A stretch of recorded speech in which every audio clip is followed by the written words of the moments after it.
మాజీ మంత్రి తలసాని శ్రీనివాస్ యాదవ్ అసెంబ్లీని అసెంబ్లీలాగా నడిపిస్తేనే తాము సభలోకి వస్తామని తెలిపారు. తమ ఇష్టం ఉన్నట్లు వ్యవహరిస్తున్నారని, సభను నడిపే తీరు ఇదేనా అంటూ ప్రశ్నించారు. చరిత్రలో అనేక ప్రభుత్వాలను చూశామని, ఇలాంటి ప్రభుత్వాన్ని ఎప్పుడూ చూడలేదని విమర్శించారు. ప్రజాస్వామ్యంలో మేము కూడా అనేకమైనటువంటి అసెంబ్లీలు చూస్తున్నాం.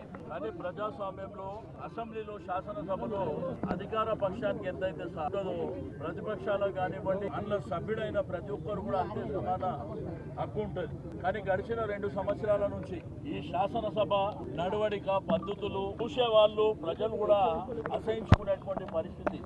ఈ రోజు ఒక క్వశ్చన్ అవర్ మూసి పునరుద్ధరణ కింద ఒక క్వశ్చన్ అవర్ వచ్చింది. ఆ క్వశ్చన్ మీద డిస్కషన్ జరుగుతున్నటువంటి సందర్భంలో ముఖ్యమంత్రి గారు మామూలుగా శాసనసభలో క్వశ్చన్ అవర్ అంటే 1 గంట పాటు మనందరికీ తెలుసు. ఆ క్వశ్చన్ మీద మన అందరు సభ్యులు వాళ్ళు ప్రభుత్వానికి కొన్ని దాంట్లో మా పార్టీ ఉపనాయకుడు హరీష్ రావు గారు కూడా సూచనలు చేశారు. మీరు పునరుద్ధరణ చేసేటప్పుడు పేదవాళ్ళు కానివ్వండి లేకపోతే కొన్ని కీలకమైనటువంటి అంశాలు మల్లన్న సాగర్ నుంచి కొండపోచమ్మ సాగర్ నుంచి ఆడికేం తెస్తున్నారా మీరు ఆకాశం మీదకేం తెస్తున్నారా అనేటువంటి విషయాన్ని వారు అడిగారు. గతంలో కేసీఆర్ గారు ముఖ్యమంత్రి ఉన్నప్పుడు వాళ్ళు 5 మంది శాసనసభ్యులు ఉన్నా వాళ్ళు 5 మందికి మాట్లాడేటువంటి అవకాశం ఇచ్చారు. గంటల తరబడి అనేకమైనటువంటి అంశాల విషయంలో మాట్లాడారు. కానీ ఇది ప్రజాస్వామ్యంలో పద్ధతి కాదు. వాళ్ళు ఇది గాంధీ భవన్ లాగానే దాన్ని వాడుకుంటారు. గాంధీ భవన్లో నా ఇష్టం ఉన్నట్టు నేను మాట్లాడుకుంటా, ఎవడు పడితే వాడు మాట్లాడవచ్చు అని అట్లా ఆ పద్ధతిలో వాడుకుంటున్నారు.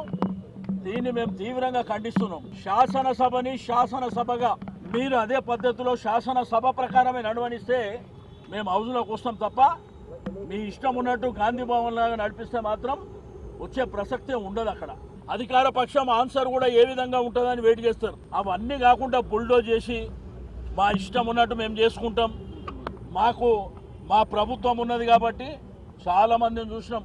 ప్రభుత్వాలు అనేది శాశ్వతం కాదు. చరిత్రలో అనేకమైనటువంటి ప్రభుత్వాలు వచ్చినాయి. ఏదో రాచరిక పాలన కొనసాగించాలంటే తప్పకుండా ప్రజలు బుద్ధి చెప్పేటువంటి సమయం కూడా ఆసన్నమవుతుందని చెప్పి నేను ఈ సందర్భంగా అసెంబ్లీలో